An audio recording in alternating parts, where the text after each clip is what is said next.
Hi guys, Hobo Cyclist here, and I want to do a fire starter that I have not seen on YouTube yet. And I learned this as a 10-year-old in the Boy Scouts over 50 years ago. And for this you'll need a hot plate, you'll need an old pot, you'll need a can, you will need some Gulf wax. You can get this at the grocery store in the canning section. You'll need a wooden dowel. I suggest a 3/8 inch. Or for me, I've got a plastic tube I'll be using. You will need some string to tie it together, a pair of scissors, and an old newspaper. Pretty simple operation here. We're going to let the water get up hot, and then we're going to add our wax to the can, and when it gets up hot, we'll be back again. Okay guys, now for the disclaimer. You can easily spill this water onto your plate, hot plate, and cause an electrocution. You can also get a fire going with your Gulf wax. This video is strictly for educational purposes. Do not attempt to do this at home unless you think you really can do it safe. It can get very hazardous. You can get burnt very easily off of this, okay? So that being said, we will proceed on with the video and start our next process. Okay, what you're going to want to do is take a newspaper and cut it into strips, and just like so. Don't got to be perfectly straight. No one in the woods will judge you over this, okay? So I'm going to cut some more strips, get it all together, and show you the next step. Alright, the next step we're going to do is going to take the dowel, put it on the newspaper, and simply, not too tightly, roll it up. You actually want just a little bit of space in between there as you do that. Then you're going to take, I'm just using sewing string because that's what I had. I'm going to tie that around it a few times.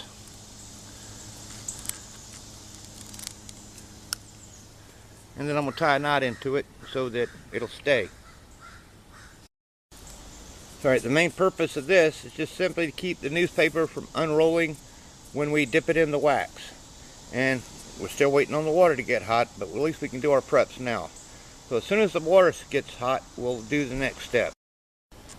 Okay, while we're waiting on the water to get boiling, I'm going to go ahead and open a package of the wax here. As you see, it's just simply blocks. And I'm going to put enough in there. Let me move the camera around so you can see the can better. There we go. I'm going to break them apart. Can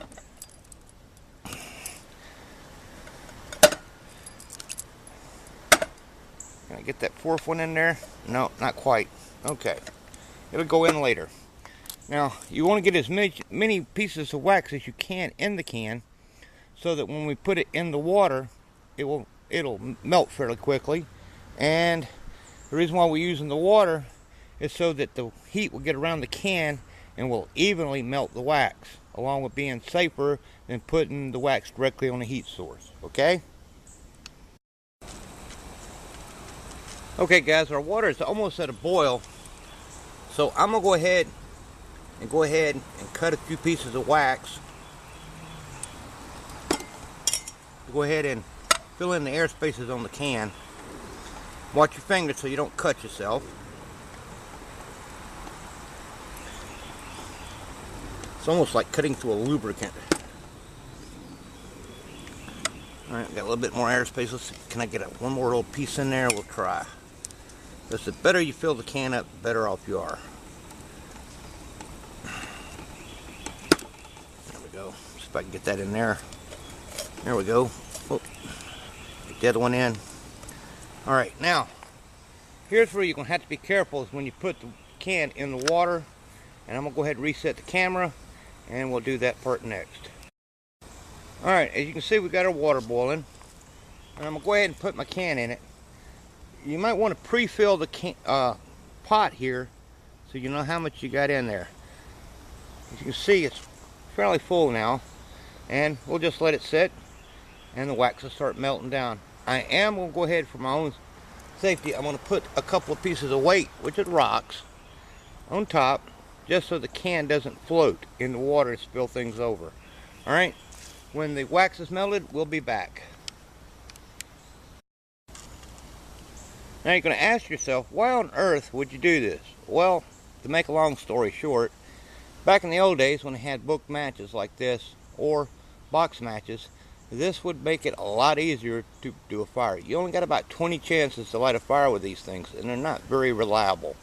So back in bedrock time, with Fred Flintstone making a fire, and he was using these, this was helpful in the woods. Okay?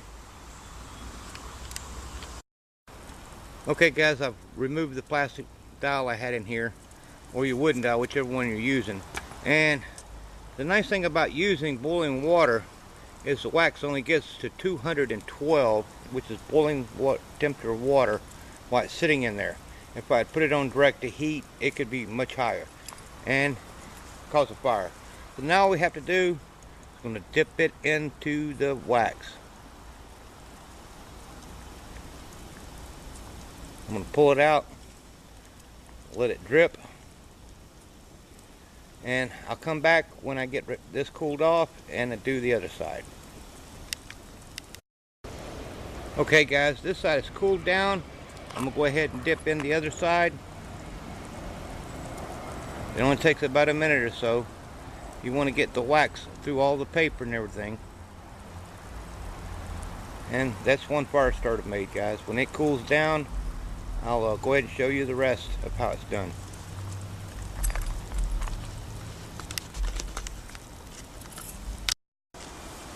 Okay guys, so if you've got a book of matches and you've only got 20 lights on it, you're not going to be able to get very many fires going with this book of matches. However, you will be more assured of having a fire.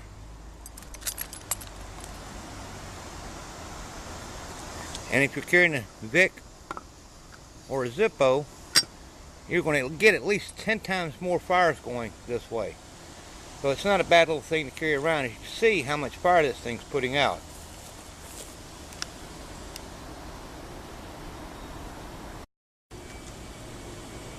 Simply put it out,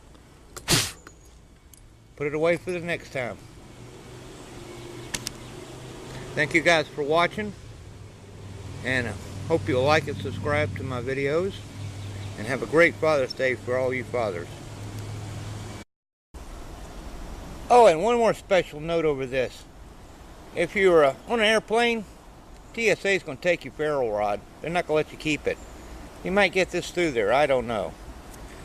But it's not a deadly weapon, I don't think. But a ferro rod, I don't know. They're going to take that. Have a great day, guys.